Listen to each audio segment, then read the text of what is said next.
I want to tell you about 5 mistakes I made after losing my son, Hashim. It wasn't because I was weak or I didn't love him.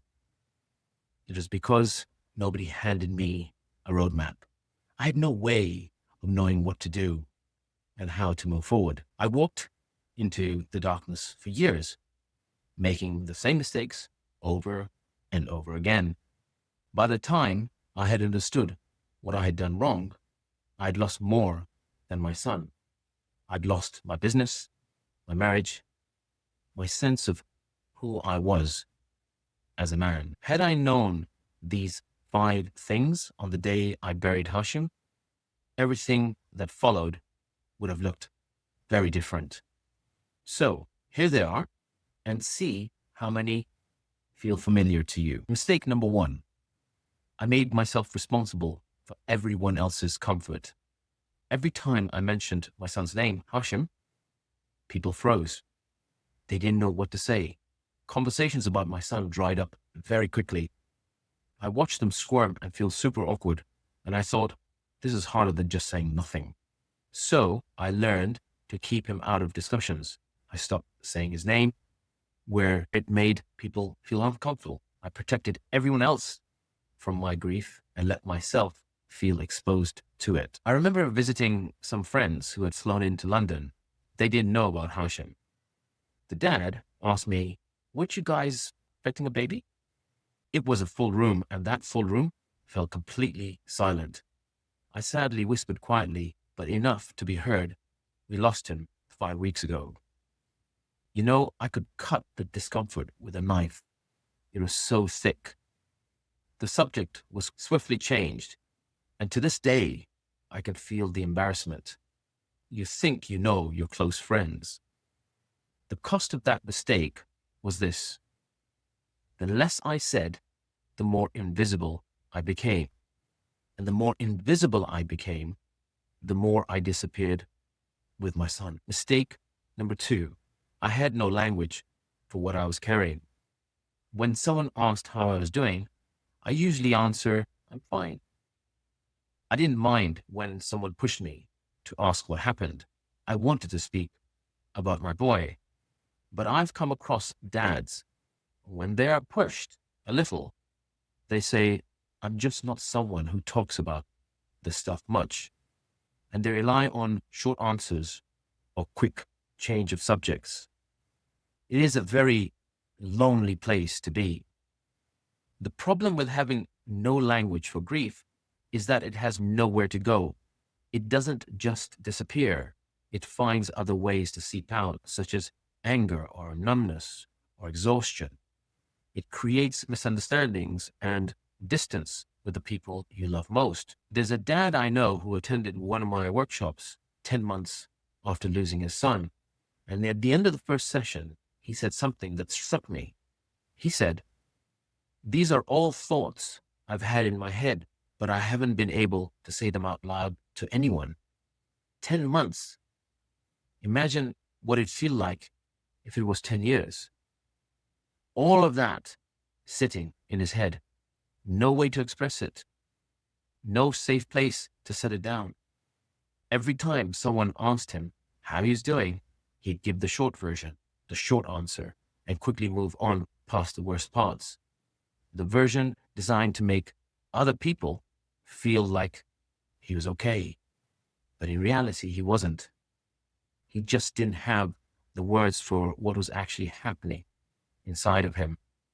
And here's why everything changed for that dad.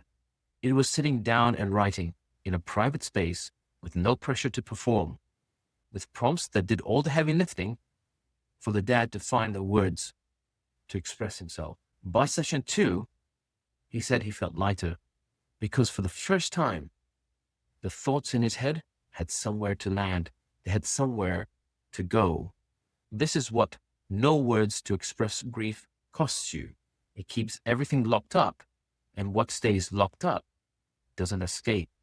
It just gets heavier to carry. Mistake number 3, I was terrified that if I said anything, I would fall apart and look weak. And I could not afford to fall apart. There were people relying on me, depending on me. I had a business to run, a family to hold together. So I avoided anything that might crack me wide open. You see, I always thought expressing or wanting to express my grief openly would be seen as weakness. I was taught that a man needed to be strong, to be stoic, hide your feelings, even if it shows up as shame, fear, or guilt. For example, in my car, where I used to fall apart, where I let go, there was nobody there to see me and nobody there to be weak in front of. I saw silence as strength, and the cost of that mistake was years of pretending to be strong that left me completely hollow inside. I was not strong. I was just very good at looking like I was. Mistake number 4. I made my own grief secondary. My job was to hold everyone else up. My wife was grieving. My children needed a father. My team needed a leader. And my grief, well, that could wait. 20 years later, it's still waiting. I remember it like yesterday, that decision, sitting in the hospital car park before facing the death of my son. That my grief, it did not matter. That I had to be there for everyone else. That promise, well, that promise came at an incredible cost. It was the slow erosion of everything that I had, that I was, my marriage, my business, my identity as a man that I related to and recognized. Grief that waits doesn't disappear. It accumulates, it collects, and eventually it comes out in ways that takes you completely by surprise. And finally, mistake number 5. I assumed that no form of support was enough. I tried counseling, therapy. It helped a little bit, but there was a part of me it never reached. There was something missing that I could not pinpoint. It felt incomplete. I felt hollow. The question I had was, how do you deal with the utter loss after burying your own child? Where can you find someone who understands that kind of sadness, where no explanation is needed, where you don't have to explain why you paused to answer the question, how many kids have you got? You see, a therapist can understand your grief, but a dad who's lived it can meet you inside it. These are 2 very different things I learned about support. I thought seeing a counselor would be enough, that I would get through it, but I was wrong.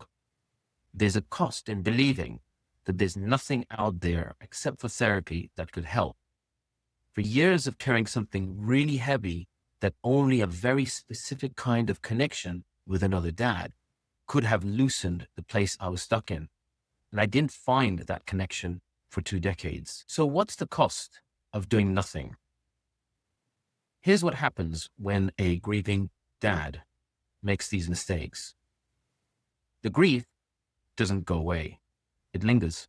It hides. It finds its way into everything. Your confidence, your relationships, your ability to show up at work, your sense of who you are as a man, as a father, as a partner. I lost my business, my marriage, my identity I'd spent years, a lifetime building. And when I look back, honestly, every single one of those losses had the same root. It was my grief that I had never properly given a space for it to land. Now, interestingly, there's some research that backs this up. A 2021 Sue Ryder report found that unaddressed grief costs UK employers £23 billion a year with lost productivity, absence, and reduced performance. That's not a statistics about weakness. That's a statistic about what happens when a man is given no framework and no space to carry something that heavy. He doesn't even know where to start. So, what's the solution to grief? Well, honestly, there isn't one. Grief doesn't go away, and it doesn't get fixed. What I'm here to tell you is that there's a different way to carry grief. One that does not require you to choose between being a griever and being a man your family needs. One that does not ask you to fall apart publicly or pretend to be strong privately.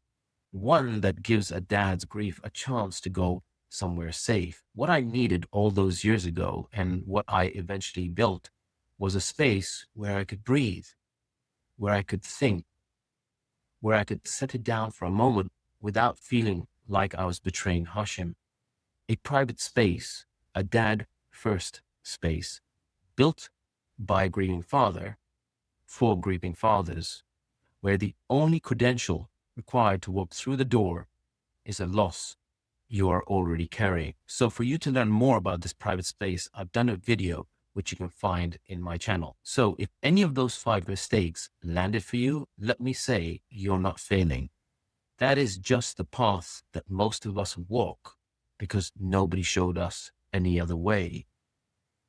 But there is another way, and I want to show it to you. So I've dropped a link in the description below where it'll take you to the space where you can learn more, where you can find out what it looks like to have somewhere safe to set down your grief. You know, you don't have to keep making the same mistakes like I made for 20 years. The question I have for you is, now that you know these 5 mistakes, what's the cost of doing nothing about it? So the door is open and it was built for exactly where you are right now. The link is in the description below. Please do check it out and learn more about that space. And if you want to receive more information like I'm sharing with you now, then subscribe to the channel and learn how to move with your grief, not move on from your grief.